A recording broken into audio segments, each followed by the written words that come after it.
welcome to another video. Today we are going to do another episode of Meet My Guitar, but we're actually going to be talking about my basses.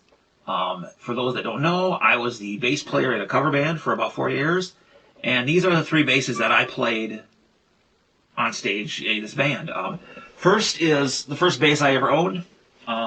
This is a Stage Guitars HD 1200. If you're not familiar with Stage Guitars, which I'm sure most people aren't, they were a small company based out of Arlington, Texas. They were around like late 80s, maybe into the early 90s. Yeah, they made, some nice low level stuff. I mean, they aren't bad. But this was actually my brother's. And he played this for a while, then he upgraded to an actual Fender, and then this was just sitting around, and I borrowed it from him. And, well, I just kind of never gave it back. So yeah, it's, just a typical P-Bass copy. And it was all white when I got it, or when he got it, I should say. It was all white. And I have a picture of one. Well, I found a picture of one, but it's black, and I'll post that up just so you can kind of see what it looked like. Yeah, when he got it, it was all white, and then he had it painted with like these little blue, different shades of blue, maybe some black, little like shapes all over. It was just really weird, which I don't have a picture of what it looked like, but it was just like crazy. And then I got it, and it just kind of became mine, and so I sanded all that off and painted it black, just simple black, just to get some other color on it. And I get bored with black guitars, so then I had to paint it again, and I painted it red with flames on it, and I do have a picture of that, which I'll post. But then before I started playing bass in the band I was in, I decided to do this to it, Van Halen stripes. And that's when I put the Kramer logo on, because, well, it's a Van Halen guitar. And so, yeah, that's how it ended up like this. The black hardware, the electronics, and these pickups are all out of a LTD B50. And I can throw a picture of one of them up too, just for the heck of it. And I just took that, literally just pulled those out and stuck them into here. I had to do a little bit of routing for the pickups to fit, but the electronics, volume, and then the LTD had a tone, but I didn't even unhook that. That's inside the cavity here. This is a kill switch, which is just ridiculous on a bass. But yeah, I didn't even unhook that. I just cranked it and taped it so it didn't move and stuck it in the back there just because I was kind of in a hurry. And it's still there. Why not? But yeah, yep, I played this a lot, beat the crap out of it at a lot of shows, and then moved on.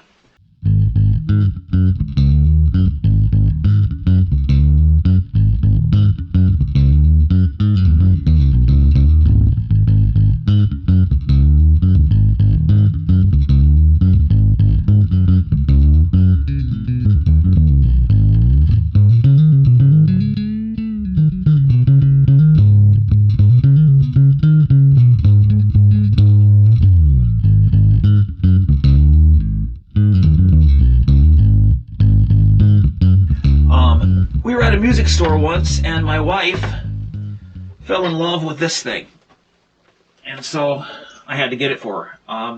And then I started using it live because I was, playing bass live. This is an Ibanez SR300. This one was made in 2012, and yeah, she just, was playing it at the music store and just loved the way it, way it played, the way it felt, and I have to agree. I mean, it does play really nice. The shape is, very thin, kind of like their S series with the guitars. And, yeah, just a very cool, very comfortable, easy to play bass. And so, yeah, I started playing this live and was beating the crap out of this thing. I think I dinged it up over here. Yeah, right there. I was jumping off of something and fell right on my... And, but I laid there and kept playing, because that's, rock and roll, you gotta do that, right? But yeah, it was, served me well, and played it a lot, but I missed the sound of the P-bass pickup in that other guitar. And, you know, this one has the active EQ in it. And, I don't know, it just didn't quite have the right sound for me. So, I had to get another bass, and I wanted one with, you know, a P-bass pickup. So, that's where the Schecter comes in. This is a 2014 Schecter Diamond P Custom.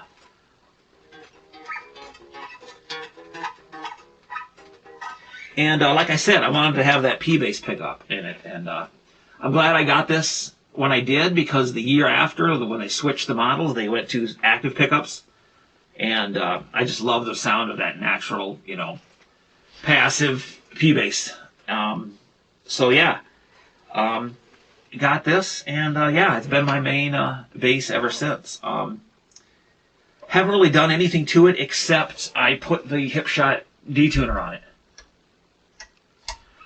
Other than that, yeah, it's stock pickups, electronics, you know, volume for whichever one you want, and then this is a tone and a coil split for the humbucker,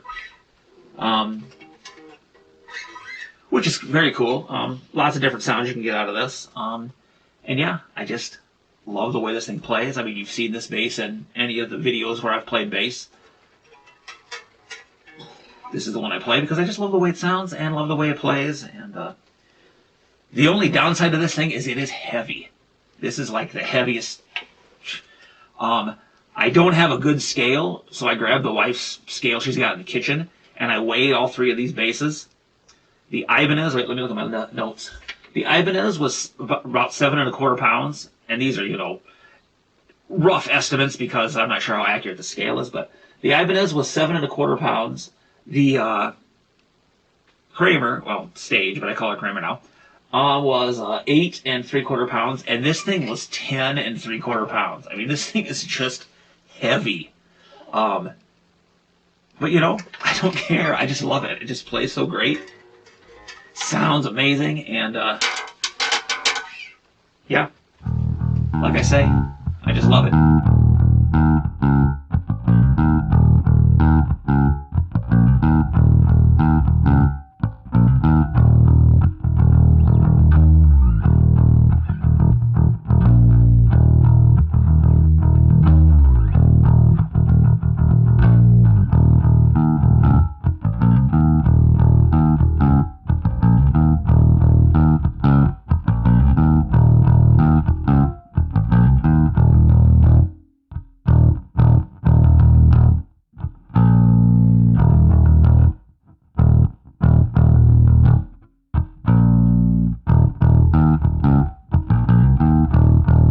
So there you go, a little bit long-winded explanation of my basses. Like I say, I just love this thing. I know, I keep talking about it, but it's awesome.